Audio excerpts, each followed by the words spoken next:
नमस्कार, मैं डॉक्टर रजनीश कुमार आप सभी का एक बार फिर से हार्दिक स्वागत करता हूं। आज के वीडियो लेक्चर में हम बात करेंगे आचार्य रामचंद्र शुक्ल की दृष्टि में हिंदी गद्य का विकास कैसे हुआ। उसके वीडियो नंबर 4 को लेकर आप सभी के सामने हम हाजिर हैं।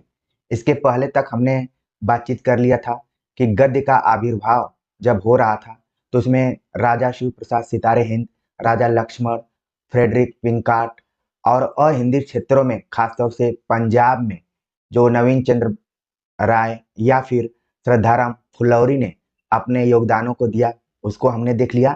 साथ में उस समय की कुछ पत्र पत्रिकाएं जो थीं उनके बारे में देखा और इस वीडियो लेक्चर में भी हमने देखा कि गारसद तासी का हिंदी के प्रति क्या विचार रहा है और कौन कौन से कथन रहे।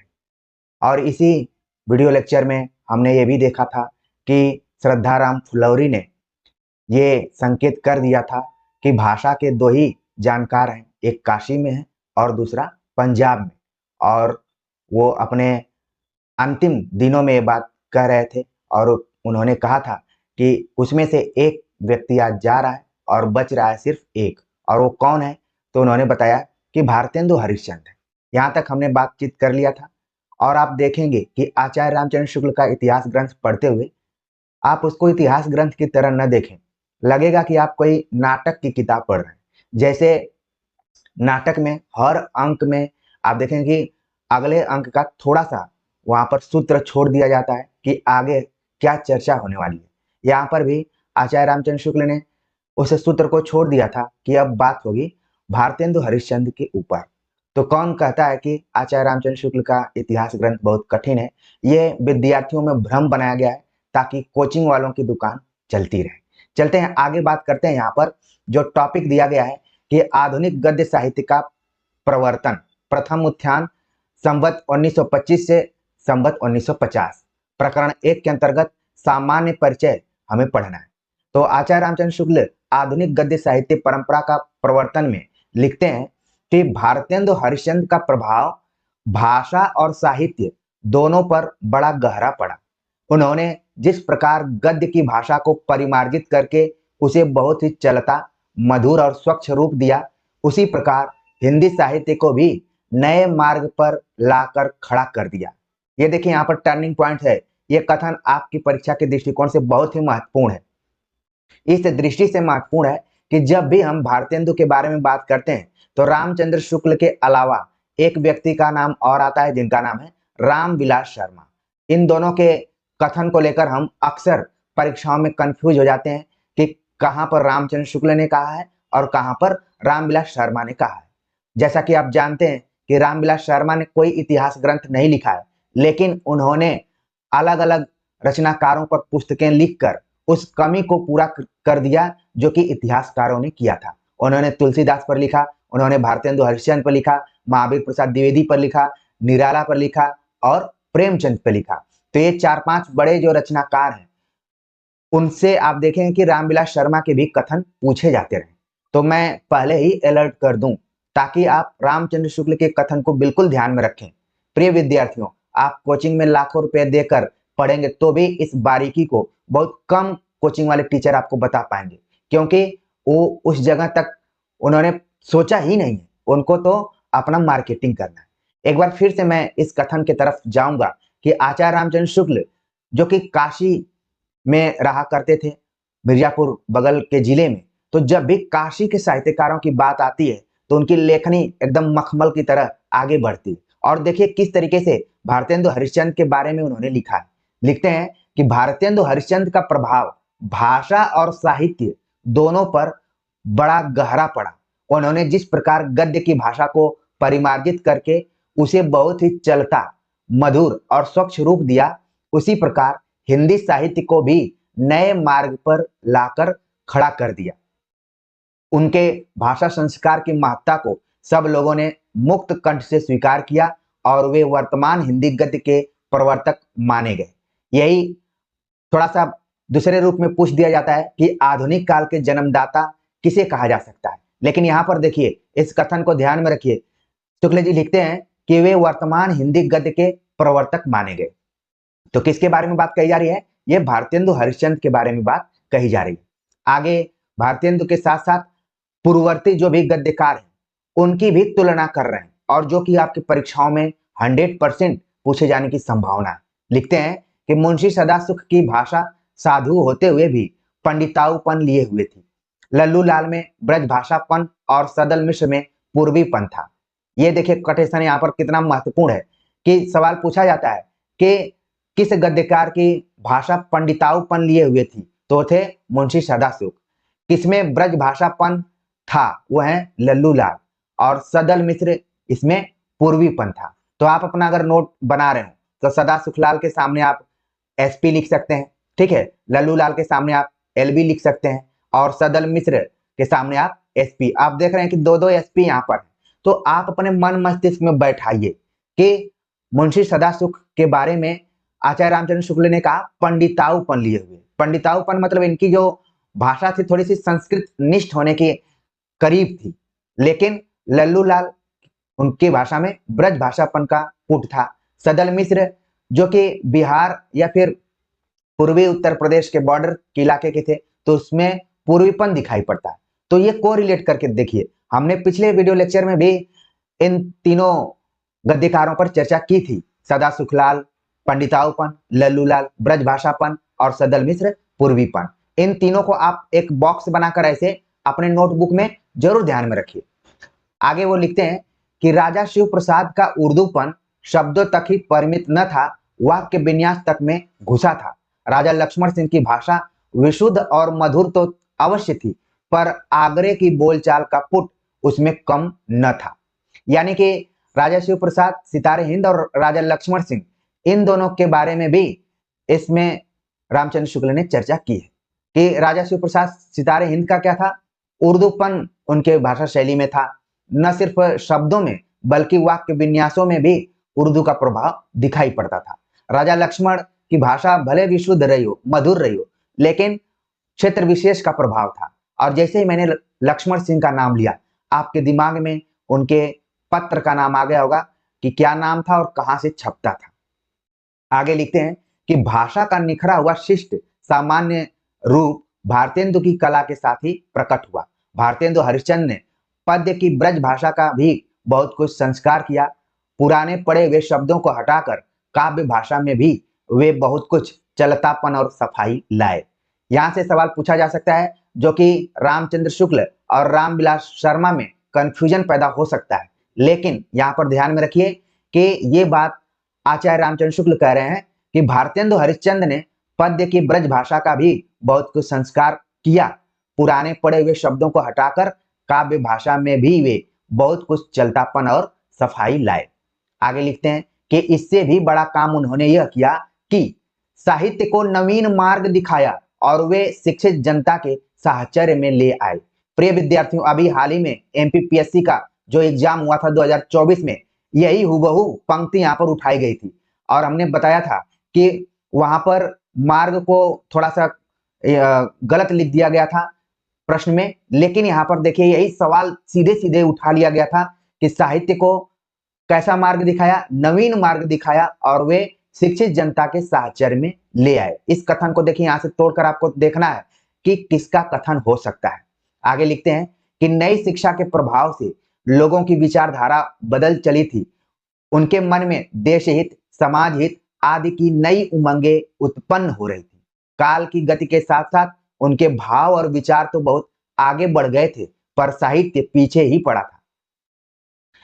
श्रृंगार आदि की पुराने ढंग की कविताएं ही होती चली आ रही थी। बीच बीच में कुछ शिक्षा संबंधी पुस्तकें अवश्य निकल जाती थी, पर देश काल के अनुकूल साहित्य निर्माण का कोई विस्तृत प्रयत्न तब तक नहीं हुआ था। बंग देश में नए ढंग के नाटकों और उपन्यासों का सूत्रपात हो चुका था, जिनमें देश और समाज की नई रुचि और भावना का प्रतिबिंब आने लगा था, पर हिंदी साहित्य अपने पुराने रास्ते पर ही पड़ा था। भारतेंदु ने उस साहित्य को दूसरी ओर मोड़कर जीवन के साथ फिर से लगा दिया। इस प्रकार हमारे जीवन और साहित्य के बीच जो विच्छेद पड़ा रहा था, उन्होंने उसे दूर किया। हमारे साहित्य को नए नए विषयों की ओर प्रवृत्त लाने वाले हरिश्चंद्र ही हुए। तो भारतेंदु हरिश्चंद्र के बारे में यहाँ पर रामचंद्र शुक्ल ने विस्तार से बताया कि आखिरकार उनका योगदान क्या है। उन्होंने साहित्य को नवीन मार्ग दिखाया और शिक्षित जनता के साहचर्य में ले आए। ये दो आप देख रहे हैं कि इनके महत्वपूर्ण काम रहे। इसके बाद नई शिक्षा के प्रभाव से लोगों की विचारधारा जिस तरीके से बदल रही थी, उनके मन में देश हित, इस चीज को ध्यान में रखना है, देश हित, समाज हित आदि की नई उमंगें भी उत्पन्न हो रही थी, उसका भी सहारा भारतेंदु हरिश्चंद्र ने लिया।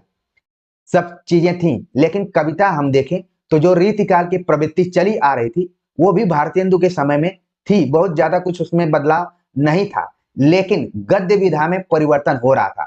बंग देश में यानी कि बांग्ला साहित्य में नाटक और उपन्यास धीरे धीरे लिखे जा रहे थे, और ऐसे लिखे जा रहे थे जिनमें देश और समाज की नई रुचि, क्या उसमें नयापन है और क्या नई भावना है, उसका रूप साहित्य में दिखाई देने लगा था। भारतेंदु ने उस चीज को पहचाना, उससे प्रभावित हुए और जो हिंदी पट्टी का साहित्य था उसको दूसरी ओर मोड़कर जीवन के साथ फिर से लगा दिया। साहित्य का जो संबंध है समाज से है, मनुष्य के जीवन से है, उससे जोड़ने का प्रयास भारतेंदु हरिश्चंद्र ने किया। और इस प्रकार हमारे जीवन और साहित्य के बीच जो अलगाव था, दूरियां थी, उन दूरियों को उन्होंने खत्म किया और साहित्य को नए नए विषयों की ओर प्रवृत्त किया या फिर ले गए। वे थे कौन? भारतेंदु हरिश्चंद्र, जिसके तरफ श्रद्धाराम फुलौरी बहुत पहले ही संकेत कर चुके थे। तो आप लोगों के दिमाग में ये स्टोरी आराम से बैठ रही होगी। आगे हम देखते हैं। लिखते हैं आचार्य रामचंद्र शुक्ल कि उर्दू के कारण अब तक हिंदी गद्य की भाषा का स्वरूप ही झंझट में पड़ा था। राजा शिव प्रसाद और राजा लक्ष्मण सिंह ने जो कुछ लिखा था वह एक प्रकार से प्रस्ताव के रूप में था। जब भारतेंदु अपनी मजी हुई परिष्कृत भाषा सामने लाए, तब हिंदी बोलने वाली जनता को गद्य के लिए खड़ी बोली का प्रकृत साहित्यिक रूप मिल गया और भाषा के स्वरूप का प्रश्न न रह गया। प्रस्ताव काल समाप्त हुआ और भाषा का स्वरूप स्थिर हुआ। तो यहाँ पर भारतेंदु हरिश्चंद्र के बहाने आचार्य रामचंद्र शुक्ल ने हिंदी उर्दू के बीच में जो विवाद था, उन विवादों के बीच में जो दो महत्वपूर्ण राजा हुए थे, राजा शिव प्रसाद और राजा लक्ष्मण, उनको भी याद किया जा रहा है। और इस बीच भारतेंदु ने अपनी मजी हुई परिष्कृत भाषा सामने लाए और जो हिंदी बोलने वाली जनता थी, अब उसको लगा कि इस भाषा का प्रयोग हम कर सकते हैं। यानी इन्होंने बीच का रास्ता निकाला। न उर्दू की तरफ झुकाव था, न संस्कृत की तरफ झुकाव था, बल्कि चलती हुई दैनिक जीवन में प्रयुक्त होने वाले शब्दों को आधार बनाते हुए भारतेंदु हरिश्चंद्र ने बीच का रास्ता निकाला और भाषा का स्वरूप क्या हो गया? स्थिर हो गया। अब हिंदी उर्दू जो विवाद था वो भी धीरे धीरे शांत हो रहा था। आगे लिखते हैं कि भाषा का स्वरूप स्थिर हो जाने पर जब साहित्य की रचना कुछ परिमाण में हो लेती है, तभी शैलियों का भेद, लेखकों की व्यक्तिगत विशेषताएं आदि लक्षित होती हैं। भारतेंदु के प्रभाव से उनके अल्प जीवन काल के बीच ही लेखकों का एक खासा मंडल तैयार हो गया, जिसके भीतर पंडित प्रताप नारायण मिश्र, उपाध्याय बद्री नारायण चौधरी, ठाकुर जगमोहन सिंह, पंडित बालकृष्ण भट्ट प्रमुख रूप से गिने जा सकते हैं। यानी कि भारतेंदु हरिश्चंद्र अकेले हिंदी गद्य का विकास नहीं कर रहे थे, बल्कि इन्होंने एक अच्छा सा मंडल भी तैयार किया, मतलब एक समूह तैयार किया, जिसमें कौन कौन है जो कि आपकी परीक्षाओं के लिए महत्वपूर्ण है। प्रताप नारायण मिश्र, बद्री नारायण चौधरी प्रेमगण, ठाकुर जगमोहन सिंह और बालकृष्ण भट्ट, इन चार लोगों का नाम यहाँ पर बताया जा रहा है। आगे लिखते हैं कि इन लेखकों की शैलियों में व्यक्तिगत विभिन्नता स्पष्ट लक्षित हुई। भारतेंदु में ही हम दो प्रकार की शैलियों का व्यवहार पाते हैं। उनकी भावावेश की शैली दूसरी है और तथ्य निरूपण की दूसरी है। इस बात को यहाँ पर आपको ध्यान में रखना है कि आचार्य रामचंद्र शुक्ल लिखते हैं कि जो भी भारतेंदु मंडल के लेखक थे उनमें विभिन्नता थी। ठीक वैसे ही जैसे तार सप्तक के कवियों को आपने पढ़ा होगा, तो उसमें लिखा गया है कि वो काव्य सत्य की खोज में है, वो राहों के अन्वेषी हैं। यहाँ पर भारतेंदु मंडल के भी लेखक गद्य के क्षेत्र में अन्वेषी के रूप में काम कर रहे थे। उनके दृष्टिकोणों में विभिन्नता थी, अंतर था। और कहा जा रहा है कि उन लोगों की तो बात छोड़िए ही, भारतेंदु हरिश्चंद्र की अगर बात करें तो इनमें भी दो प्रकार की शैलियां पाई जाती हैं, एक भावावेश की शैली और दूसरी तथ्य निरूपण की शैली। तो ये तथ्य आप अपने एग्जाम के दृष्टिकोण से जरूर नोट करिए या फिर ध्यान में रखिए। आगे लिखते हैं कि भावावेश के कथनों में वाक्य प्राय छोटे छोटे होते हैं और पदावली सरस बोलचाल की होती है, जिसमें बहुत प्रचलित अरबी फारसी के शब्द भी कभी कभी बहुत कम आ जाते हैं। जहां किसी ऐसे प्रकृतिस्थ भाव की व्यंजना होती है जो चिंतन का अवकाश भी बीच बीच में छोड़ता है, वहां की भाषा कुछ अधिक साधु और गंभीर होती है। वाक्य भी कुछ लंबे होते हैं, पर उनका अन्वय जटिल नहीं होता। तथ्य निरूपण या सिद्धांत कथन के भीतर संस्कृत शब्दों का कुछ अधिक मेल दिखाई पड़ता है। यानी शैलियों में आप देखेंगे जो भावावेश शैली है वो सामान्य रूप से अरबी फारसी शब्दों के थोड़े से करीब में है, यानी कि आम बोलचाल की है। लेकिन जैसे किसी तथ्य या फिर सिद्धांत की बातचीत की जाती है, जैसे उन्होंने नाटक नाम की एक पुस्तक लिखी है जिसमें नाटक के 5 उद्देश्य बताए गए हैं। हमारे जो गंभीर विद्यार्थी होंगे जिनको लग रहा होगा कि उनकी तैयारी अब पूरी हो चुकी है, वो जरूर वो 5 उद्देश्य होमवर्क के तौर पर यहाँ पर कमेंट्स करेंगे, तो मुझे काफी अच्छा लगेगा कि वो मेरी बातों को मानते हैं और ये उनका होमवर्क उनके एग्जाम हॉल में उनके बढ़त को दिखाएगा।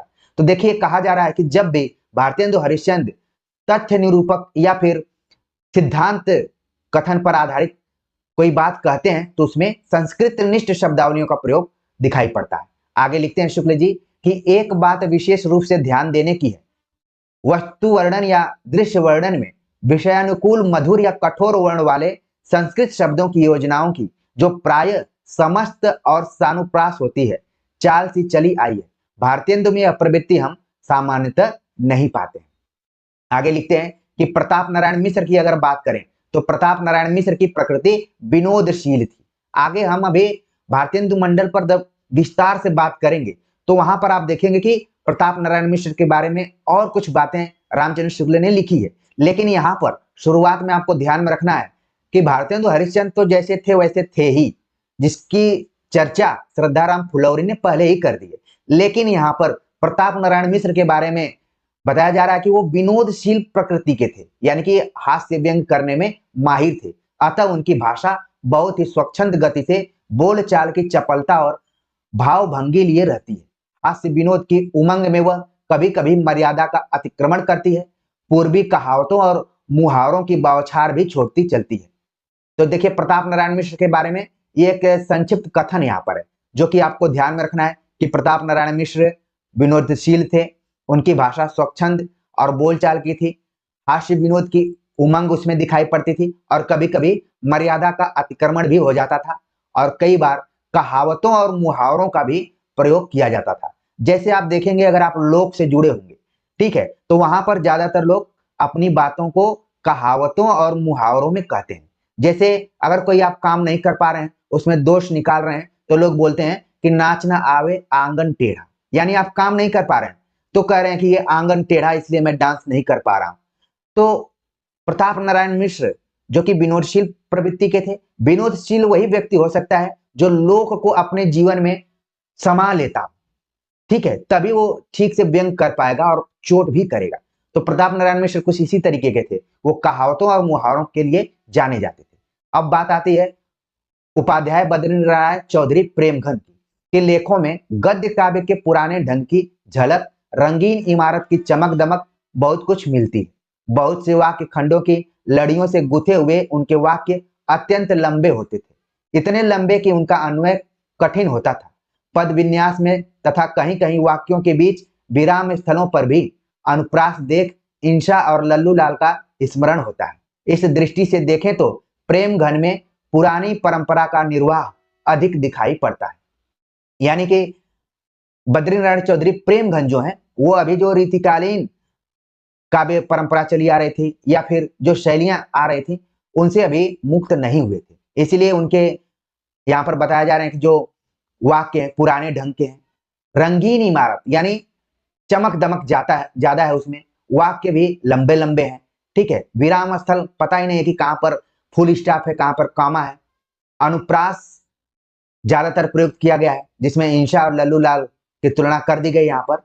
और अंत में आचार्य रामचंद्र शुक्ल ने कहा कि इस दृष्टि से देखें तो प्रेम घन में पुरानी परंपरा का निर्वाह ही अधिक दिखाई पड़ता है। आगे वो बालकृष्ण भट्ट के बारे में लिख रहे हैं कि बालकृष्ण भट्ट की भाषा अधिकतर वैसी ही होती थी जैसी खरी खरी सुनाने में काम में लाई जाती है। जिन लेखकों में उनकी चिड़चिड़ाहट झलकती है वे विशेष मनोरंजक हैं। नूतन पुरातन का वह संघर्ष काल था, इसमें भट्ट जी को चिढ़ाने की पर्याप्त सामग्री मिल जाया करती थी। समय के प्रतिकूल पुराने बद्धमूल विचारों को उखाड़ने और परिस्थिति के अनुकूल नए विचारों को जमाने में उनकी लेखनी सदा तत्पर रहती थी। भाषा उनकी चरपरी, तीखी और चमत्कार पूर्ण होती थी। यहाँ पर देखिए, यहाँ पर ये सवाल पूछा जा सकता है कि भाषा उनकी चरपरी यानी चटपटी, तीखी और चमत्कार पूर्ण होती थी। किसके बारे में बात कही गई? तो वो बात कही गई है बालकृष्ण भट्ट के बारे में। इस चीज को ध्यान में रखिए। आगे ठाकुर जगमोहन सिंह के ऊपर लिख रहे हैं कि जगमोहन सिंह की शैली शब्द शोधन और अनुप्रास की प्रवृत्ति के कारण चौधरी बद्रीनारायण की शैली से मिलती जुलती है, पर उसमें लंबे वाक्यों की जटिलता नहीं पाई जाती। इसके अतिरिक्त उनकी भाषा में जीवन की मधुर भारतीय रंग स्थलियों की मार्मिक ढंग से हृदय में जमाने वाले प्यारे शब्दों का चयन अपनी अलग अलग विशेषता रखता है। यानी कि यहाँ पर आप देख रहे हैं कि भारतेंदु मंडल के जो खासे लेखक थे, चाहे आप देखेंगे यहाँ पर प्रताप नारायण मिश्र हो, चाहे बद्रीनारायण चौधरी प्रेमघन हो, बालकृष्ण भट्ट हो और ठाकुर जगमोहन सिंह हो, इन तीनों चारों की विशेषता यहाँ पर आचार्य रामचंद्र शुक्ल ने प्रस्तुत कर दी है, जो कि आपके एग्जाम के दृष्टिकोण से महत्वपूर्ण है। यानी इस वीडियो लेक्चर से यह भी पता आपको चल रहा है कि एग्जाम से पहले किन विशेष लेखकों को हमें ध्यान में रखकर जाना है। अगर आप भारतेंदु हरिश्चंद्र को पढ़ रहे हैं तो आपको प्रताप नारायण मिश्र, बद्रीनारायण चौधरी प्रेमघन, बालकृष्ण भट्ट और ठाकुर जगमोहन सिंह को भी पढ़कर जाना पड़ेगा, जिससे कि आप एग्जाम हॉल में बढ़त बना सके। आगे लिखते हैं कि हरिश्चंद्र के काल के सब लेखकों में अपनी भाषा की प्रकृति की पूरी परख थी। संस्कृत के ऐसे ही शब्दों और रूपों का व्यवहार वे करते थे जो शिष्ट समाज के बीच प्रचलित चले आते हैं।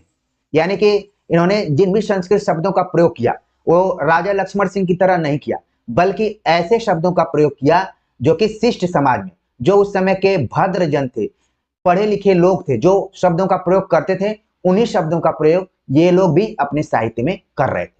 जिन शब्दों या उनके जिन रूपों से केवल संस्कृत भाषी ही परिचित होते हैं और जो भाषा के प्रवाह के साथ ठीक चलते नहीं, उनका प्रयोग वे बहुत औचट में पढ़कर ही करते थे।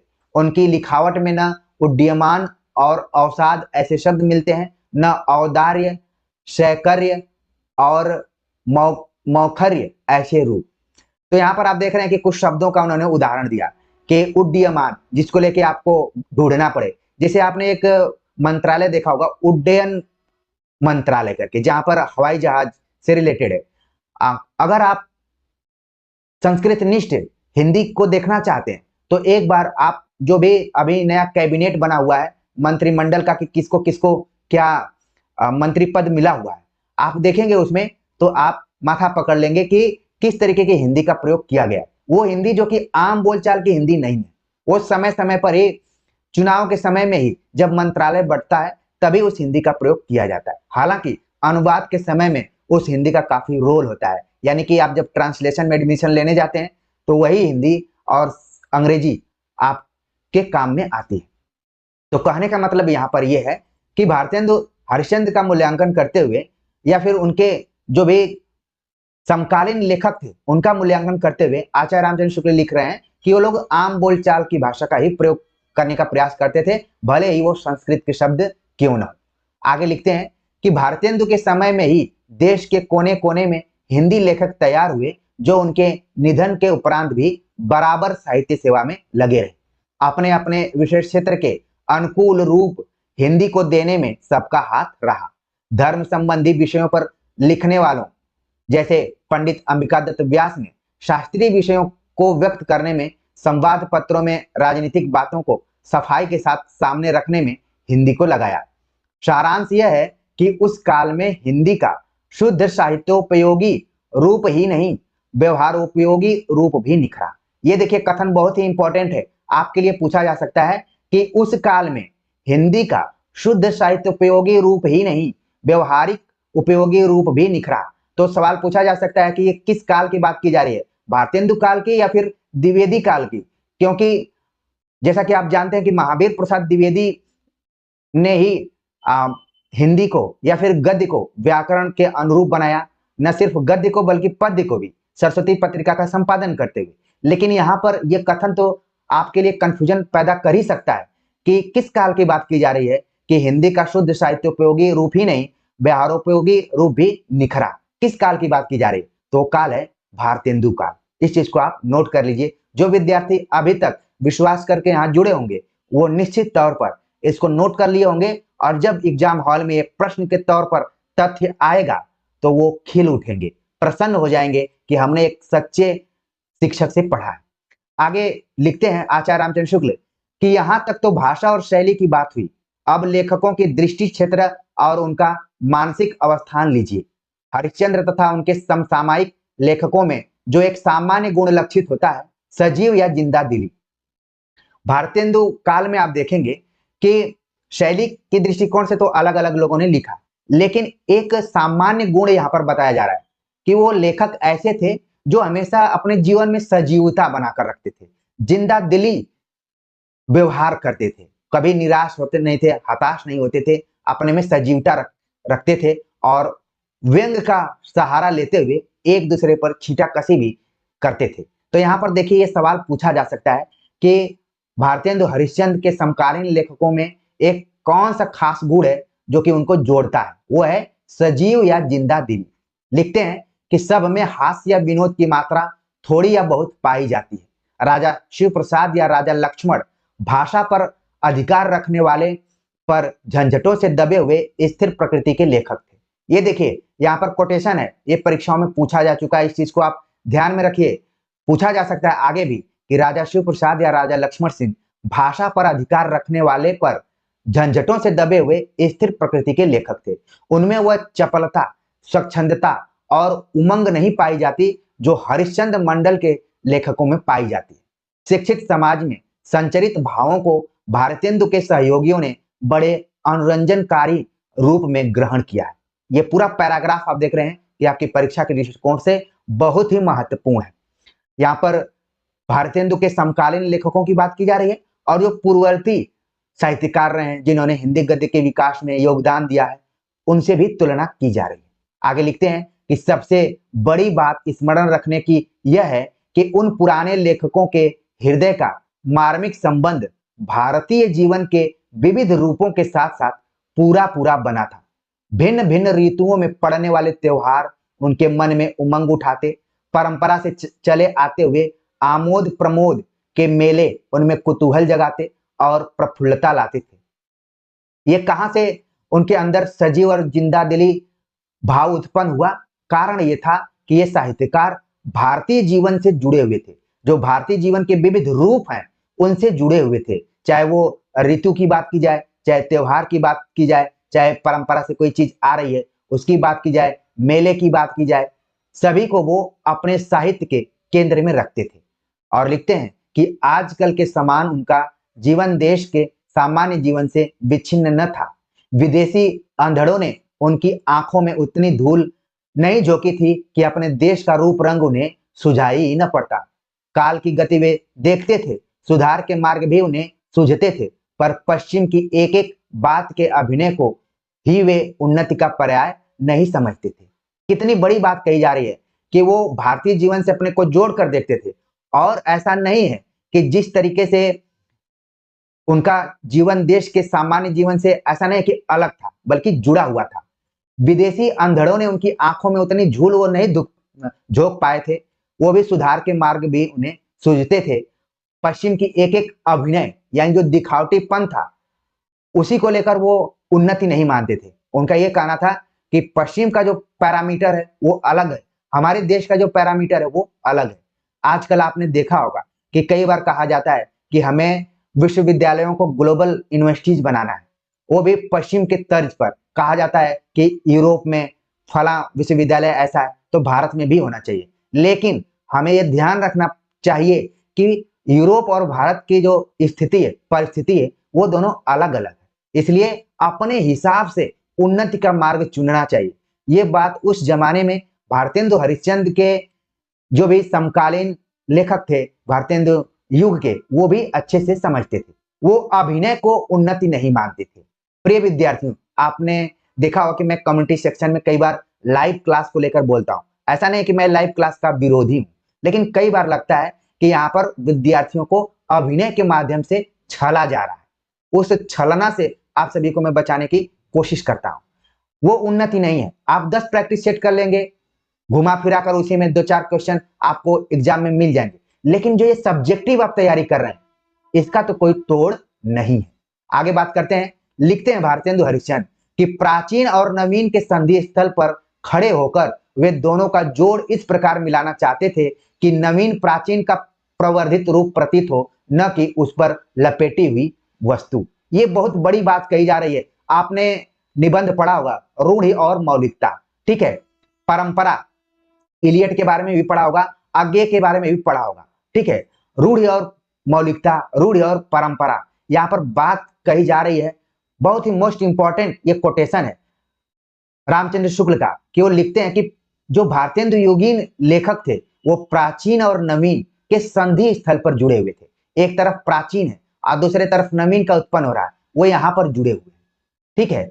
और वे दोनों को जोड़कर इस प्रकार मिलाना चाहते थे कि पता ही नहीं चले कि नवीन क्या था और प्राचीन क्या था, और ऐसा न हो कि जो प्राचीन चीज है वो नवीन पर लादा हुआ प्रतीत हो, वो उसके ऊपर बोझ बना हुआ हो, ऐसा न हो।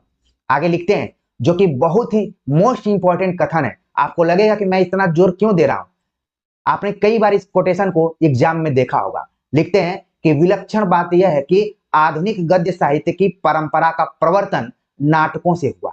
यह सवाल कई बार एग्जाम में कथन के तौर पर पूछा गया है और विधा के दृष्टिकोण से भी पूछा गया है।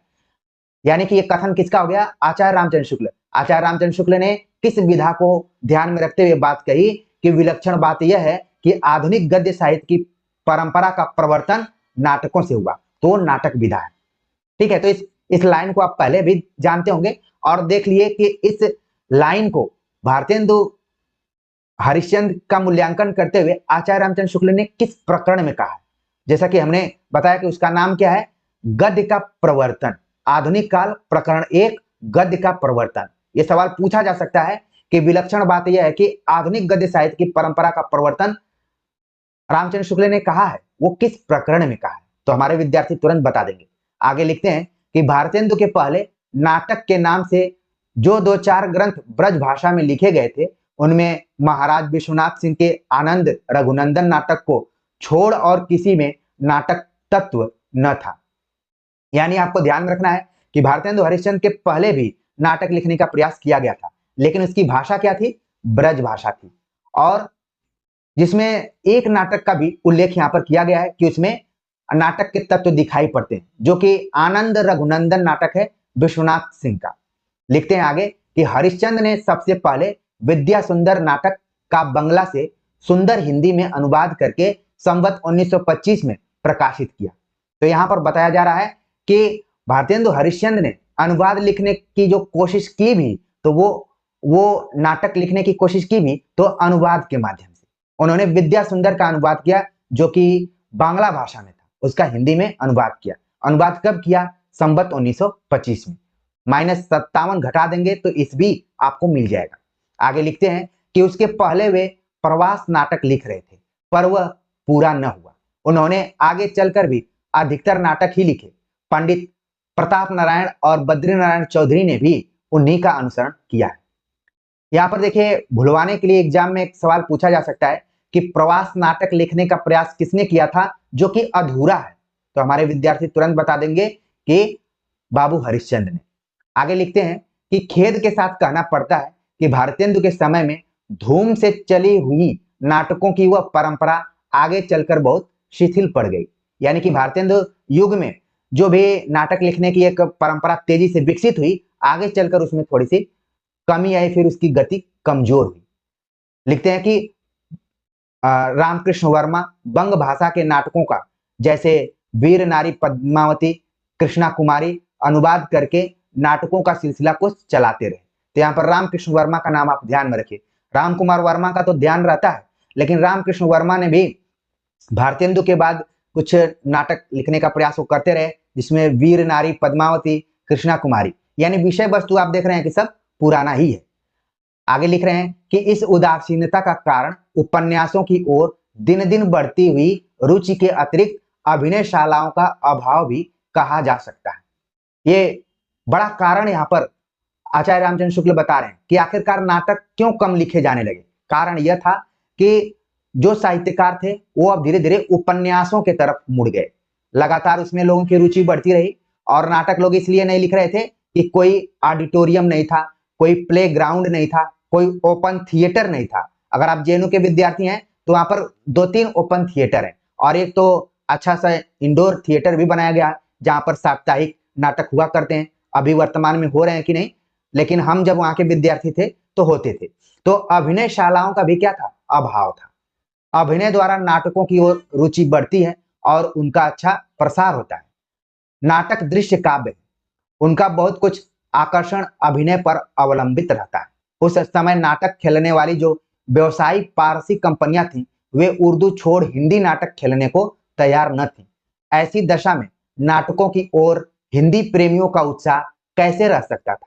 यानी कि नाटक क्यों धीमा हुआ, क्यों कमजोर हुआ? 2-3 कारण यहाँ पर बताए जा रहे हैं। एक तो लोग उपन्यासों की तरफ चले गए, दूसरा अभिनय शालाओं की कमी रही, तीसरा कि नाटक जब तक आप अभिनय नहीं करेंगे तब तक वो संपूर्णता को प्राप्त नहीं करेगा। इसीलिए कई बार सवाल पूछे जाते हैं कि जयशंकर प्रसाद के नाटक अभिनय के दृष्टिकोण से या फिर रंगमंच के दृष्टिकोण से बहुत सटीक या अनुकूल नाटक नहीं है, इसलिए कठिन हो जाते हैं। लेकिन भारतेंदु युग में तो ऐसी स्थिति थी कि लोग नाटक लिखते थे और नाटक में अभिनय भी करते थे। आपने देखा होगा, आगे भी हम चर्चा करेंगे। और चौथी जो बात थी कि जो व्यवसायिक पारसी रंगमंच था, कंपनी थी, जो कि हिंदी में लिखे गए नाटकों को बिल्कुल महत्व नहीं देती थी, बल्कि उर्दू के नाटकों को खेलती थी। कारण आप समझ गए, हिंदी उर्दू विवाद का भी रहा होगा और हिंदी में जो भी कथन है या फिर संवाद योजना रही होगी वो अभिनेताओं के लिए कठिन रही होगी। मुझे अभी याद आता है कि हम एक फिल्म देख रहे थे, 12th फेल, ठीक है। उसमें जो एक टीचर की भूमिका निभाए हुए हैं सर, आप लोग भी अच्छे से जानते होंगे। उन्होंने कहा कि जो स्क्रिप्ट उनको मिली थी वो रोमन लिपि में थी। अक्सर हम लोग फिल्मों को देखते हैं और तालियां बजाते हैं, लेकिन हमें ध्यान में रखना चाहिए कि जो भी स्क्रिप्ट अभिनेता अभिनेत्रियों को दी जाती है वो सभी रोमन लिपि में, क्योंकि उसमें वो पढ़ते हैं। जैसे हम लोग मैसेज कर देते हैं किसी को कि आज क्लास चलेगा, तो ए जे ऐसे करके लिख देते हैं, ठीक है, ठीक है, आज ऐसे क्लास ऐसे करके, वैसे स्क्रिप्ट दी जाती है। तो हो सकता है कि उस जमाने में हिंदी की स्क्रिप्ट पढ़ने में इन व्यवसायिक पारसी कंपनियों को दिक्कत पड़ रही होगी, तो ये भी एक कारण था। आगे कुछ चीजें और रामचंद्र शुक्ल क्लियर करते हैं जिनको हम देखते हैं। लिखते हैं कि भारतेंदु जी प्रताप नारायण मिश्र, बद्री नारायण चौधरी उद्योग करके अभिनय का प्रबंध किया करते थे और कभी कभी स्वयं भी पार्ट लेते थे। कारण ये था कि जैसे आप आजकल भोजपुरी फिल्मों में देखेंगे कि वही गाना भी गाता है और वही हीरो भी है। आजकल भोजपुरी फिल्मों में आप देखते होंगे, ठीक है। तो उस जमाने में भी यही था कि साहित्य भी वही रच रहे हैं, मतलब कि नाटक भी वही लिख रहे हैं और अभिनय भी वही कर रहे हैं। लिखा जा रहा है कि पंडित शीतला प्रसाद त्रिपाठी कृत जानकी मंगल नाटक का जो धूमधाम से अभिनय हुआ था उसमें भारतेंदु जी ने पार्ट लिया था। आप अगर यूपीजीआईसी या फिर जीडीसी के पुराने क्वेश्चन को देखेंगे तो यहाँ पर यह सवाल पूछा गया है कि किसके नाटक में भाग लेने के लिए, अभिनय करने के लिए भारतेंदु जी ने उसमें अपनी सहभागिता दी थी। वो था जानकी मंगल नाटक, जो कि शीतला प्रसाद त्रिपाठी द्वारा लिखा गया है। आगे लिखते हैं कि यह अभिनय देखने काशी नरेश महाराज ईश्वरी प्रसाद नारायण सिंह भी पधारे थे। तो यहाँ पर आप ध्यान में रखिए कि जो जानकी मंगल नाटक लिखा गया था शीतला प्रसाद त्रिपाठी द्वारा, उसमें भारतेंदु हरिश्चंद्र एक पात्र के रोल में आए हुए थे और उस नाटक को देखने के लिए काशी के नरेश ईश्वरी प्रसाद नारायण सिंह भी मौजूद थे। आजकल काशी के नरेश क्या करते हैं हमें नहीं पता है, लेकिन उस जमाने में न सिर्फ साहित्यकार भारतीय जनमानस से जुड़े हुए थे, बल्कि जो शासक हुआ करते थे, जो नरेश हुआ करते थे, वो भी लोगों से जुड़ते थे, वो भी जाते थे। और लिख रहे हैं कि और इसका विवरण 8 मई 1868 के इंडियन मेल में प्रकाशित हुआ था। यह भी ध्यान में रखना है कि जो जानकी मंगल नाटक देखने के लिए ईश्वरी प्रसाद नारायण सिंह गए थे, उसका जिक्र कहां पर किया गया? इंडियन मेल में प्रकाशित किया गया था। प्रताप नारायण मिश्र का अपने पिता से अभिनय के लिए मूछ मुड़ाने की आज्ञा मांगना प्रसिद्ध ही है। यह कथन बहुत ही इंपॉर्टेंट है। जिस तरीके से जानकी मंगल नाटक में भारतेंदु का पार्ट लेना है, उसी तरीके से प्रताप नारायण मिश्र, ध्यान में रखिए क्योंकि भारतेंदु मंडल में कई लेखक हैं, उसमें प्रताप नारायण मिश्र जी अपने पिताजी से आज्ञा लेने गए थे कि उन्हें एक स्त्री का रोल निभाना है, तो उसके लिए उनको मूछ मुड़वाना पड़ेगा, तो उन्होंने आज्ञा मांगी थी। तो उस समय के साहित्यकार भी संस्कारिक किस्म के थे। ऐसा नहीं था कि वो अपने पुरानी जड़ से पीछे को छोड़ चुके हैं या फिर बात ही नहीं मानते। यहाँ पर उस समय महिलाएं भी अभिनय के बारे में कुछ जानती ही नहीं थी। ये तो धीरे धीरे आप देखेंगे पृथ्वीराज कपूर जब फिल्म बनाना शुरू किए और शुरुआत में अपने परिवार की महिलाओं को भी इसमें शामिल नहीं होने देते थे, लेकिन अब तो धीरे धीरे आप देखेंगे कि पूरा परिवार का ही कब्जा है, क्योंकि उसमें अर्थ है, उसमें धन की प्राप्ति होती है, तो लोग उसमें पहले से ही अपने को सेट कर लेते हैं। लेकिन यहाँ पर प्रताप नारायण मिश्र महिला का पात्र निभाने के लिए अपने पिताजी से आज्ञा लिए थे। ये स्टोरी मैं इतना लंबा क्यों खींच रहा हूं, ताकि आपके दिमाग में बैठ जाए। आगे बात करते हैं कि कश्मीर कुसुम राज तरंगड़ी का कुछ अंश है, कश्मीर कुसुम और बादशाह दर्पण लिखकर, इतिहास की पुस्तकों की ओर, जयदेव का जीवन वृत्त लिखकर जीवन चरित्र की पुस्तकों की ओर भी हरिश्चंद्र ध्यान ले गए, पर उस समय इन विषयों की ओर लेखकों की प्रवृत्ति न दिखाई पड़ी। यानी केवल नाटकों के क्षेत्र में ही भारतेंदु युगीन साहित्यकारों ने ध्यान नहीं दिया, बल्कि इतिहास ग्रंथ भी लिखने का प्रयास किया।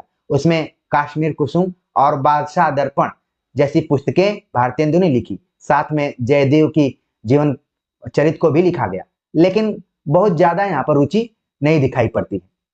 आगे लिखते हैं कि पुस्तक रचना के अतिरिक्त पत्रिकाओं में प्रकाशित अनेक प्रकार के फुटकल लेख और निबंध अनेक विषयों पर मिलते हैं, जैसे राजनीति, समाज दशा, देश दशा, ऋतु छटा, पर्व त्योहार, जीवन चरित्र, ऐतिहासिक प्रसंग, जगत और जीवन से संबंध रखने वाले सामान्य विषय जैसे आत्मनिर्भरता, मनोयोग, कल्पना।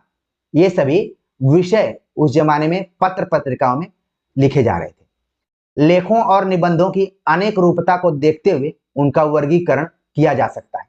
समाज दशा और देश दशा संबंधी लेख कुछ विचारात्मक पर अधिकांश भावात्मक मिलेंगे। जीवन चरित्रों और ऐतिहासिक प्रसंगों में इतिवृत्ति के साथ भाव व्यंजना भी गुम्फित पाई जाएगी। ऋतु छटा और पर्व त्योहारों पर अलंकृत भाषा में वर्णनात्मक प्रबंध सामने आते हैं। जगत और जीवन से संबंध रखने वाले सामान्य विषयों के निरूपण में विरल विचार खंड कुछ उक्त वैचित्र के साथ बिखरे मिलेंगे, पर शैली की व्यक्तिगत विशेषताएं थोड़ी बहुत लेखकों में पाई जाएंगी। तो यहाँ पर बताया गया कि भारतेंदु युग में अनेक पत्र पत्रिकाओं में अलग अलग लेख भी प्रकाशित हो रहे थे, जो कि अलग अलग विषयों पर थे। उनकी शैली भी अलग अलग थी। यहाँ पर देखिए पूरा यहाँ पर बताया गया कि किस किस शैली में, समाज दशा और देश दशा में लिखा जा रहा है तो भावात्मक है, जीवन चरित्र लिखा जा रहा है तो वो भाव व्यंजना पर आधारित है, ऋतु छटा या पर्वों पर लिखा जा रहा है तो इसकी भाषा अलंकृत हो जा रही है। इसी तरीके से आगे लिखा गया आचार्य रामचंद्र शुक्ल द्वारा कि जैसा कहा जा चुका है कि हास्य विनोद की प्रवृत्ति इस काल के प्राय सब लेखकों में थी। ये देखिए कथन यहाँ से पूछा जा सकता है कि किस कालखंड के बारे में बात कही जा रही है, वह है भारतेंदु युग। हास्य विनोद की प्रवृत्ति इस काल के प्राय सब लेखकों में थी।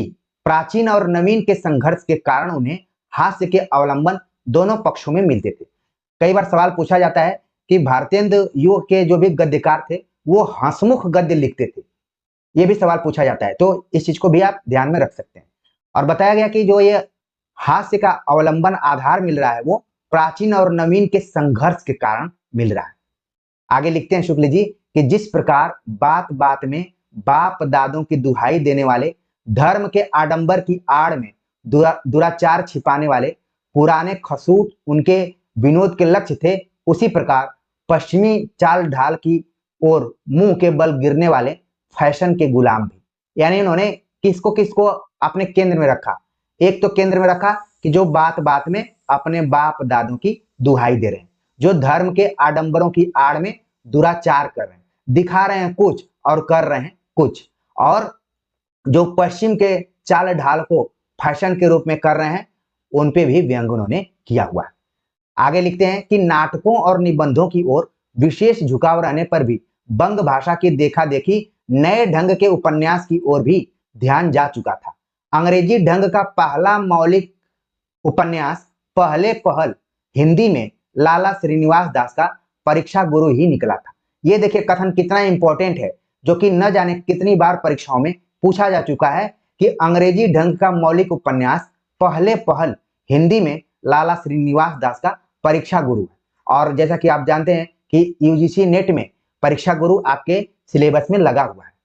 आगे लिखते हैं कि उसके पीछे राधा कृष्ण दास ने निस्सहाय हिंदू और बालकृष्ण भट्ट ने नूतन ब्रह्मचारी तथा 100 अजान और एक सुजान नामक छोटे छोटे उपन्यास लिखे हैं। यानी कि भारतेंदु युग में नाटक पत्र पत्रिकाओं में लिखने के अलावा, निबंधों और नाटकों के लिखने के अलावा उपन्यासों की तरफ भी लोगों का ध्यान गया और उसमें सबसे पहले परीक्षा गुरु की बात की। इसके बाद निस्सहाय हिंदू, नूतन ब्रह्मचारी, 100 अजान और एक सुजान नामक छोटे छोटे उपन्यासों की चर्चा यहाँ पर शुक्ल जी ने की हुई है और आपको इन सभी को परीक्षाओं के दृष्टिकोण से ध्यान में रखना है। आगे लिखते हैं कि उस समय तक बंग भाषा में बहुत से अच्छे उपन्यास निकल चुके थे। यानी कि बांग्ला में उपन्यास अच्छी मात्रा में लोग लिख रहे थे। अतः साहित्य के इस विभाग की शून्यता शीघ्र हटाने के लिए उनके अनुवाद आवश्यक प्रतीत हुए।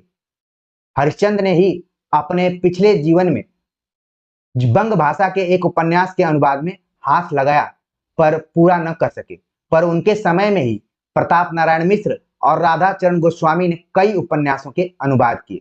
यहाँ पर देखिए नाटकों के अनुवाद तो किए जा रहे थे, लेकिन उपन्यासों के भी अनुवाद किए जा रहे हैं। इसका मतलब है कि भारतेंदु युग की एक खास विशेषता है, वो भी है अनुवाद। कई विद्यार्थी मुझसे पूछते हैं कि सर मुझे पीएचडी का टॉपिक बताइए, तो देखिए यहाँ पर आपको टॉपिक मिल रहा है कि भारतेंदु युगीन रचनाओं का हिंदी में किस तरीके से अनुवाद किया गया, उसका आप मूल्यांकन कीजिए, उसका विश्लेषण कीजिए, ये टॉपिक एक बन सकता है। तो उपन्यासों को भी अनुवाद किए गए। तदंतर बाबू गदाधर सिंह ने बंग विजेता और दुर्गेश नंदिनी का अनुवाद किया। ये आपको ध्यान में रखना है, ये सवाल पूछा जा सकता है कि बंग विजेता और दुर्गेश नंदिनी का अनुवाद किसने किया? गदाधर सिंह ने किया। संस्कृत की कादंबरी की कथा भी उन्होंने बांग्ला के आधार पर लिखी, यानी गदाधर सिंह ने। पीछे तो राधा कृष्ण दास, कार्तिक प्रसाद खत्री, रामकृष्ण वर्मा आदि ने बांग्ला के उपन्यासों के अनुवाद की जो परंपरा चलाई वह बहुत दिनों तक चलती रही। इन उपन्यासों में देश के सर्वसामान्य जीवन के बड़े मार्मिक चित्र रहते थे। यहाँ पर अनुवादों के माध्यम से कहा जा रहा है कि इन उपन्यासों में, चाहे वो बांग्ला का उपन्यास हो चाहे मराठी का उपन्यास हो, उसका जो अनुवाद किया गया उन उपन्यासों में देश के सर्वसामान्य जीवन के बड़े मार्मिक चित्र रहते थे। यानी कि भारतीय जनता से जुड़े हुए चित्र ही दिखाई पड़ते थे। आगे लिखते हैं कि प्रथम उत्थान का अंत होते होते तो अनुदित उपन्यासों का तांता बध गया, पर पिछले अनुवादकों का अपनी भाषा पर वैसा अधिकार न हुआ था। जैसा कि आप जानते हैं कि अनुवादक की खास विशेषता है कि दोनों लक्ष्य और लक्षक भाषा दोनों पर समान अधिकार होना चाहिए। लेकिन यहाँ पर आचार्य रामचंद्र शुक्ल लिखते हैं कि अनुवाद तो होते गए, और जब धड़ल्ले से अनुवाद होते हैं, कोई चीज जब धड़ल्ले से प्रस्तुत की जाती है तो इसकी क्वालिटी में कमी आती है। अधिकांश अनुवादक प्राय भाषा का ठीक हिंदी रूप देने में असमर्थ रहे। कहीं कहीं तो बंगला के शब्द और मुहावरे तक ज्यों के त्यों रख दिए जाते थे, जैसे कांदना, सिहरना, धुधु करके आग जलना, छल छल आंसू गिराना इत्यादि। इन अनुवादों से बड़ा भारी काम यह हुआ कि नए ढंग के सामाजिक और ऐतिहासिक उपन्यासों के ढंग का अच्छा परिचय हो गया और स्वतंत्र उपन्यास लिखने की प्रवृत्ति और योग्यता उत्पन्न हो गई। जहां पर कमी भी बताए वहां पर अच्छाई भी बताए कि इससे क्या हुआ कि लोगों को सामाजिक और ऐतिहासिक विषय वस्तु मिलने लगे और साथ में कैसे हम स्वतंत्र तरीके से देश के सर्वसामान्य जीवन के मार्मिक चित्र को समेटते हुए उपन्यास को लिख सकते हैं। आगे लिखते हैं कि हिंदी गद्य की सर्वतोमुखी गति का अनुमान इसी से हो सकता है कि 2500 पत्र पत्रिकाएं हरिश्चंद्र जी के जीवन काल में निकली, जिनके नाम नीचे दिए जाते हैं। ये देखिए बड़ी बात कही जा रही है यहाँ पर आचार्य रामचंद्र शुक्ल द्वारा कि हिंदी गद्य की सर्वतोमुखी गति का अनुमान, यानी कि लगातार आगे कैसे हिंदी गद्य बढ़ रहा है, उसका अनुमान इसी से लगाया जा सकता है कि भारतेंदु हरिश्चंद्र के जीवन काल में ही 2500 पत्र पत्रिकाएं संपादित हुई। और ये पत्र पत्रिकाएं जो यहाँ पर दिए गए आपके लिए कैसे जरूरी हैं, जब आप सुमेलित वाले प्रश्नों को देखेंगे परीक्षाओं में तो वहां पर ये पूछे जा सकते हैं, इसलिए आप इसको थोड़ा सा ध्यान से देखेंगे। लिखते हैं अल्मोड़ा अखबार, जो कि संवत 1928 में, संपादक पंडित सदानंद सलवास।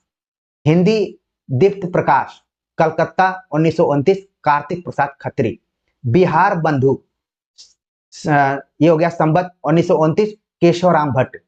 तो संवत वंबत उतना आप मत ध्यान रखिए, ठीक है। यहाँ पर कोशिश कीजिए कि जो भी संपादक हैं उनके नाम, जैसे अल्मोड़ा अखबार सदानंद सलवास, हिंदी दीप्ति प्रकाश कार्तिक प्रसाद खत्री। ये वही कार्तिक प्रसाद खत्री हैं जिन्होंने देवकी नंदन खत्री के एक उपन्यास को पूरा किया था। ये आपके लिए होमवर्क नंबर 2 है। कौन सा उपन्यास है जिसको कि कार्तिक प्रसाद खत्री ने पूरा किया था? सदा दर्श, जो कि दिल्ली से प्रकाशित होता था, लाला श्रीनिवास दास।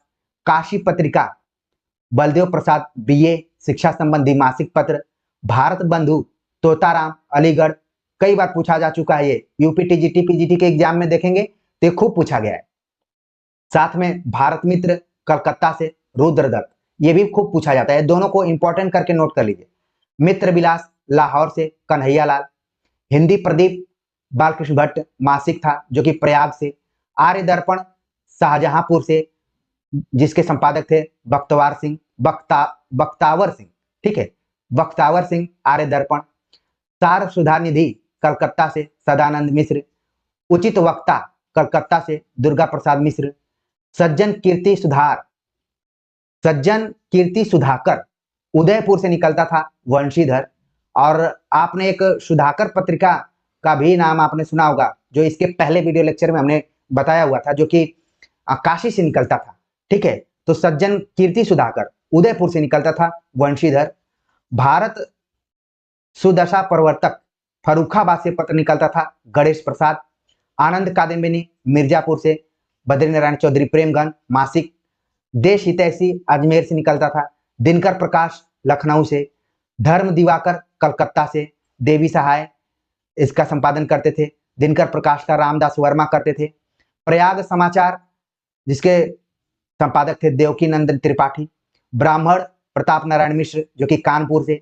शुभ चिंतक, जबलपुर से निकलता था, सीताराम। सदाचार मार्तंड, जयपुर से, लालचंद्र शास्त्री। हिंदुस्तान, काफी इंपॉर्टेंट ये है, अगर आप यूपी टीजीटी पीजीटी देखेंगे तो ये सवाल पूछा जाता है। हिंदुस्तान कहां से निकलता था? इंग्लैंड से, राजा रामपाल सिंह, जो कि दैनिक प्रवृत्ति का समाचार पत्र था। पीयूष प्रवाह, काशी से निकलता था, अंबिका दत्त व्यास। भारत जीवन, जो काशी से निकलता था, रामकृष्ण वर्मा। भारतेंदु, इतना प्रभावित हो गए थे लोग कि भारतेंदु के नाम से ही पत्र पत्रिका का संपादन करने लगे। वृंदावन से, राधाचरण गोस्वामी। और 27वां यहाँ पर पत्र बताया गया, कवि कुलकंज दिवाकर, बस्ती से निकलता था, रामनाथ शुक्ल निकालते थे। तो कुल मिलाकर 27 पत्र पत्रिकाओं का जिक्र यहाँ पर किया गया। उसमें से आप आधे पत्र पत्रिकाओं से जरूर परिचित हुए होंगे, जो मेन है। बाकियों को भी आप आगे के दृष्टिकोण से जरूर ध्यान में रखिए। आगे लिखते हैं आचार्य रामचंद्र शुक्ल कि इनमें से अधिकांश पत्र पत्रिकाएं तो थोड़े ही दिन चलकर बंद हो गई, पर कुछ ने लगातार बहुत दिनों तक लोकहित साधन और हिंदी की सेवा की है, जैसे बिहार बंधु, भारत मित्र, भारत जीवन, उचित वक्ता, दैनिक हिंदुस्तान, आर्य दर्पण, ब्राह्मण, हिंदी प्रदीप। तो इनको आप इंपॉर्टेंट करके नोट कर लीजिए। मित्र विलास सनातन धर्म का समर्थक पत्र था। ये देखें, यहाँ पर इंपॉर्टेंट चीज बताई जा रही है कि जो मित्र विलास है वो सनातन धर्म का समर्थक पत्र था, जिसमें पंजाब में हिंदी प्रचार का बहुत कुछ कार्य किया था। ब्राह्मण, हिंदी प्रदीप और आनंद कादम्बिनी साहित्यिक पत्र थे, जिनमें बहुत सुंदर मौलिक गद्य प्रबंध और कविताएं निकला करती थी। इन पत्र पत्रिकाओं को बराबर आर्थिक कठिनाइयों का सामना करना पड़ा। पत्र पत्रिकाएं थोड़े दिन चलकर ही बंद क्यों हो जाती थी? कारण यह था कि उनको आर्थिक सहयोग नहीं मिलता था, ठीक है, इसके वजह से भी वो बंद हो जाती थी। आगे कहा गया कि हिंदी प्रदीप को कई बार बंद होना पड़ा था। इसी आर्थिक कठिनाई को सहते हुए हिंदी प्रदीप नाम का जो पत्र है, जिसके संपादक कौन है? हिंदी प्रदीप के बालकृष्ण भट्ट। ऊपर आप एक बार देख लीजिए कि हिंदी प्रदीप कौन निकालता था, ठीक है, बालकृष्ण भट्ट, जो कि इलाहाबाद जैसी जगह से भी इस पत्र को आर्थिक सहयोग नहीं मिलता था, कई बार बंद हो चुका था। ब्राह्मण संपादक पंडित प्रताप नारायण मिश्र को ग्राहकों से चंदा मांगते मांगते थक कर कभी कभी पत्र में इस प्रकार याचना करनी पड़ती थी। ये देखिए टर्निंग पॉइंट है यहाँ पर कि ब्राह्मण पत्र के जो भी संपादक थे प्रताप नारायण मिश्र, ब्राह्मण पत्र कहाँ से निकलता था? ब्राह्मण पत्र निकलता था कानपुर से। यहां से ध्यान में रखिए, एक बात की गई हिंदी प्रदीप की जो कि प्रयाग से, और ब्राह्मण जो कि कानपुर से है। और प्रताप नारायण मिश्र अपने आर्थिक कठिनाइयों को पचा नहीं पाए या फिर उसको दबा कर नहीं रख पाए, उनको कहना पड़ा, क्या कहना पड़ा? याचना मांगनी पड़ी कि 8 मास बीते जजमान, अब तो करो दक्षिणा दान। ये क्वेश्चन यूपी पीजीटी 2013 के एग्जाम में आ चुका है। 2013 मुझे क्यों याद है? क्योंकि मैं इसमें एक परीक्षार्थी के तौर पर था। वो दौर हमारे प्रतियोगी परीक्षाओं का दौर था, सन 2012 से लेकर 2017 तक का। तो ये मुझे इसलिए कोटेशन यहाँ पर याद आ गया, ये तथ्य यहाँ पर याद आ गया कि प्रताप नारायण मिश्र लोगों से चंदा मांगते थे कि भाई 8 मास बीत गए, अब तो कुछ दक्षिणा दान करो, अब तो कुछ आर्थिक सपोर्ट करो। जैसे यूट्यूबर करते हैं कि सब्सक्राइब कर लीजिए, लाइक कर दीजिए, शेयर कर दीजिए, तो कुछ तो थोड़ा सा सहृदय होना पड़ेगा। यहाँ पर अगर किसी चीज को चलाना है तो इन चीजों को हमें ध्यान में रखना पड़ेगा, क्योंकि बिना सपोर्ट के कोई चीज संभव नहीं है। आप अगर 2 कदम आगे चल रहे हैं तो 1 कदम हमारा भी सहयोग कीजिए। तो यहाँ पर प्रताप नारायण मिश्र ने क्या कहा? ग्राहकों से चंदा मांगते मांगते उन्होंने याचना करनी शुरू कर दी कि 8 मास बीते जजमान, अब तो करो दक्षिणा दान। मुझे उम्मीद है कि आपके मन मस्तिष्क में प्रताप नारायण मिश्र उनकी पत्रिका बैठ गई होगी कि दक्षिणा कौन मांगा था, याचना कौन किया था? वो प्रताप नारायण मिश्र ने किया था। आगे लिखते हैं कि बाबू कार्तिक प्रसाद खत्री ने हिंदी संवाद पत्रों के प्रचार के लिए बहुत उद्योग किया था। उन्होंने संवत 1928 में हिंदी दीप्ति प्रकाश नाम का एक संवाद पत्र और प्रेम विलासिनी नाम की एक पत्रिका निकाली थी। उस समय हिंदी संवाद पत्र पढ़ने वाले थे ही नहीं, पाठक उत्पन्न करने के लिए बाबू कार्तिक प्रसाद ने बहुत दौड़ धूप की थी। ये वही कार्तिक प्रसाद हैं जिनके पिताजी के उपन्यासों को पढ़ने के लिए अलग अलग भाषा भाषी लोग हिंदी सीखने का प्रयास किए, और यहाँ पर कार्तिक बाबू भी पीछे नहीं रहे। उन्होंने प्रयास किया हिंदी दीप्ति प्रकाश, प्रेम विलासिनी नामक पत्र पत्रिकाओं के माध्यम से हिंदी के प्रति लोगों का झुकाव उन्होंने लाने का प्रयास किया कि लोग झुके। लोगों के घर जाकर वे पत्र सुना तक आते थे, और यही नहीं, पत्र पत्रिकाओं का संपादन ही नहीं करते थे बल्कि लोगों के घर तक भी जाते थे। आज कितने लोग हैं इस चीज को आप समझिए। इतना सब करने पर भी उनका पत्र थोड़े दिन चलकर बंद हो गया। संवत 1934 तक कोई अच्छा और स्थायी साप्ताहिक पत्र नहीं निकला था।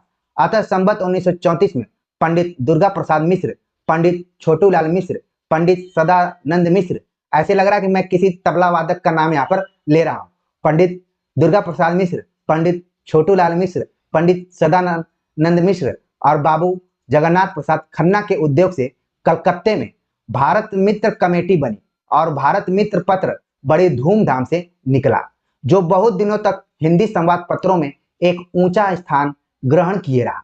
ये देखिए यहाँ पर टर्निंग पॉइंट की जा रही है कि जब पत्र आर्थिक अभाव में बंद हो रहे थे तो उस जमाने में 3-4 लोगों ने मिलकर एक पत्र निकाला जिसका नाम था भारत मित्र। यानी कि भारत एक तो देश का प्रतिनिधित्व है और मित्र मतलब दोस्ती। जैसे आप लोग यहाँ पर विद्यार्थी हैं, उसके साथ साथ दोस्त भी हैं, यानी कि क्या है, एक दूसरे से जोड़ने का यहाँ पर प्रयास किया गया कि लोग इसी बहाने जुड़े। और ये कहां पर स्थापित हुआ? कलकत्ता में। प्रारंभ काल में जब पंडित छोटूलाल मिश्र इसके संपादक थे तब भारतेंदु जी कभी कभी इसमें लेख दिया करते थे। यानी छोटूलाल मिश्र इसके संपादक तौर पर शुरू में थे और भारतेंदु हरिश्चंद्र भी अपने लेख को उसमें भेज देते थे। आज कैसे लेखों को भेजा जाता है? आज लेखों को भेजा जाता है कि आप इतना पैसा देंगे तो मैं छाप दूंगा। अगर आप ईमानदारी से अपने लेखों को भेजें तो तथाकथित सभ्य पत्र पत्रिकाएं वर्षों तक उसको लाइन में लगा कर रखती हैं कि आपको लाइन में रखना है। मेरे पास अभी समय नहीं है, आपका आर्टिकल लाइन में लगा हुआ है, पता नहीं कब छपेगा। इसी में पता चला कि आपका समय भी निकल गया। तो कुल मिलाकर यहाँ पर फैन फॉलोइंग के दृष्टिकोण से चीजें हो रही हैं इस समय। अगर आपके फैन फॉलोइंग है, आपको जानने वाले अधिक हैं, आपको पढ़ने वाले अधिक हैं, ठीक है, आपको प्यार करने वाले अधिक हैं, आपके पाठक अधिक हैं, तो वही तथाकथित पत्र पत्रिकाएं जो हिंदी की मैं बड़ी बड़ी पत्र पत्रिकाओं का नाम ले रहा हूं, जिसको कि यूजीसी लिस्टेड केयर लिस्ट में माना जाता है, वो आपके पत्र पत्रिकाओं को छाप देंगे। लेकिन जब तक वो अनभिज्ञ रहेंगे, उनको नहीं पता है कि डॉक्टर रजनीश कौन है, तो वो नहीं छापेंगे। उनको पता चल जाएगा कि ये ठीक है, मेहनत करने वाले व्यक्ति हैं, आगे इनका समय है, तो वो छाप देंगे। और कैसे छापेंगे, ये पर्दे की बात। कैसे छापेंगे, बहुत लोगों ने प्रयास किया भी होगा, लेकिन यहां पर आप देख रहे हैं कि भारतेंदु जी अपने लेखों को कभी कभी उसमें भेज दिया करते थे। आगे लिखते हैं कि उसी संवत में लाहौर से मित्र विलास नामक पत्र पंडित गोपीनाथ के उत्साह से निकला। देखिए भाषा शैली देखिए रामचंद्र शुक्ल की, कि यहाँ पर जैसे उस जमाने में कुछ लोग थे ना, उत्साह के लिए काम करते थे। ठीक है, जैसे यहाँ पर जो काम किया जा रहा है, इसमें उत्साह है, एनर्जी, क्योंकि आप लोगों का सपोर्ट है। लाहौर से पत्र निकला मित्र विलास, जिसके संपादक कौन थे, गोपीनाथ। इसके पहले पंजाब में कोई हिंदी का पत्र न था। केवल ज्ञान प्रदायनी नाम की एक पत्रिका उर्दू हिंदी में बाबू नवीन चंद्र राय द्वारा निकलती थी। यानी जब भी पंजाब में हिंदी की बात होगी, तो उसमें नवीन चंद्र राय का नाम सबसे पहले आएगा, जिसमें शिक्षा और सुधार संबंधी लेखों के अतिरिक्त ब्राह्मों की बातें रहा करती थी। ठीक है, उसके पीछे जो हिंदी बाधव निकला, उसमें भी उर्दू और हिंदी दोनों रहती थी। और मतलब कि पंजाब से आप देख रहे हैं कि ज्ञान प्रदायनी और फिर हिंदी बाधव नाम से पत्र निकला, लाहौर से मित्र विलास निकला। ठीक, केवल हिंदी का एक भी पत्र न था। मतलब अगर पत्र निकलते भी थे तो हिंदी और उर्दू दोनों के मिक्स निकलते थे। आगे चलकर कवि वचन सुधा की मनोहर लेख शैली और भाषा पर मुग्ध होकर ही पंडित गोपीनाथ ने मित्र विलास निकाला था। यहाँ पर एक टर्निंग पॉइंट ये बताया जा रहा है कि इसके पहले जो भारतेंदु हरिश्चंद्र ने कवि वचन सुधा नाम से पत्र निकाला था, उसकी जो मनोहर लेखन शैली थी, लोगों को आकर्षित करने वाली शैली थी, उससे प्रभावित होकर गोपीनाथ ने मित्र विलास नाम का पत्र निकाला था, जो कहां से निकलता था, लाहौर से। चीज को ध्यान में रखें। यहां पर आगे क्या बता रहे हैं कि जिसकी भाषा बहुत सुष्टु और ओजस्विनी होती थी। भारतेंदु के गोलोकवास पर बड़ी ही मार्मिक भाषा में इस पत्र ने शोक प्रकाश किया था और उनके नाम का संबंध चलाने का आंदोलन उठाया था। ये देखिए टर्निंग पॉइंट है। आपको वन लाइनर किताबों में यह तथ्य नहीं मिलेगा कि भारतेंदु के मरने के बाद, उनके निधन के बाद कौन सा ऐसा पत्र था जो कि उनके ऊपर शोक प्रकाश किया था। शोक प्रकाश जैसे आप लोगों ने देखा होगा, जब मैं ये वीडियो बना रहा हूं तो हाल ही में एक लोक धर्मी आलोचक का निधन हुआ। जैसे मैंने लोक धर्मी कहा, आपका ध्यान चला गया होगा। ये आपको अन्य यूट्यूब चैनल के टीचर्स नहीं बता पाएंगे। लोक धर्मी आलोचक कौन थे, प्रोफेसर चौथीराम यादव। तो देखेंगे आप अखबारों में भी खूब निकला। अब कई पत्र पत्रिकाएं हैं जो कि उनपे विशेषांक निकाल रही हैं। कहने का मतलब यह है कि जो मित्र विलास नाम का पत्र था, उसने भारतेंदु हरिश्चंद्र पर एक विशेषांक निकाला उनके याद में, और यही नहीं बल्कि उनके नाम पर एक संवत निकालने का प्रयास किया। और शायद इसी का प्रभाव था कि आगे चलकर भारतेंदु नाम से एक पत्रिका भी वृंदावन से छपने लगी थी। यानी कोई भी पृष्ठभूमि तुरंत नहीं बनती है, उसके पीछे कुछ न कुछ कार्य कारण सिद्धांत करते रहते हैं। तो क्या लग रहा है आपको, यहाँ पर न सिर्फ हिंदी की पढ़ाई हो रही है, बल्कि आपको एक दृष्टि दी जा रही है। दृष्टि मिल रही है ना। चलिए, आप सभी के कमेंट्स का मुझे इंतजार रहेगा। प्रिय विद्यार्थियों, मुझे यही लगता है कि मैंने जो भी अपने जीवन में मेहनत से पढ़ाई की, आपको विश्वास नहीं होगा, मैं बीएचयू का टॉपर विद्यार्थियों में था। मतलब अंडर 5 में भी नहीं कर सकते, अंडर 2 में मैं जेएनयू के टॉपर विद्यार्थियों में था। लेकिन टीचर्स के पीछे मैं कभी नहीं भागा, मैं अपना कोई गॉड फादर नहीं तैयार कर पाया, तो मैं पब्लिक सर्विस कमीशन के थ्रू छोटी जगहों पर कार्यरत हूं। लेकिन मेरा जज्बा, मेरा उद्देश्य बहुत बड़ा है, क्योंकि आप लोग साथ में। इस चीज को आप लोग समझिए। आगे बात करते हैं, जो कि आखिरी पैराग्राफ है, कि इसके उपरांत संवत 1935 में पंडित दुर्गा प्रसाद मिश्र के संपादन में उचित वक्ता और पंडित सदानंद मिश्र के संपादन में सार सुधानिधि, ये दो पत्र कलकत्ते से निकलते थे। उचित वक्ता और सार सुधानिधि ये कहां से निकलते थे, कलकत्ता से। इन दोनों महाशयों ने बड़े समय पर हिंदी के एक बड़े अभाव की पूर्ति में योग दिया था। पीछे काला कांकर के मनस्वी और देशभक्त राजा रामपाल सिंह जी अपनी मातृभाषा की सेवा के लिए खड़े हुए, और संवत 1940 में उन्होंने हिंदुस्तान नामक पत्र इंग्लैंड से निकाला। जो कि दैनिक पत्र था, आप जानते हैं, जिसमें हिंदी और अंग्रेजी दोनों रहती थी। भारतेंदु के गोलोकवास के पीछे संवत 1942 में यह हिंदी दैनिक के रूप में निकला और बहुत दिनों तक चलता रहा। इसके संपादकों में देश पूज्य पंडित मदन मोहन मालवीय, प्रताप नारायण मिश्र, बाल मुकुंद गुप्त ऐसे लोग रह चुके हैं। बाबू हरिश्चंद्र के जीवन काल में ही यानी मार्च सन 1884 ईस्वी में बाबू रामकृष्ण वर्मा ने काशी से भारतीय जीवन पत्र निकाला। इस पत्र का नामकरण भारतेंदु ने ही किया था। तो ये सभी तथ्य थे जो कि आधुनिक काल में गद्य का प्रवर्तन कैसे हुआ, जहां एक तरफ साहित्यकार थे, उनकी रचनाएं थी, दूसरी तरफ संपादक थे और उनके पत्र थे। सभी चीजों पर हमने विस्तार से चर्चा की है।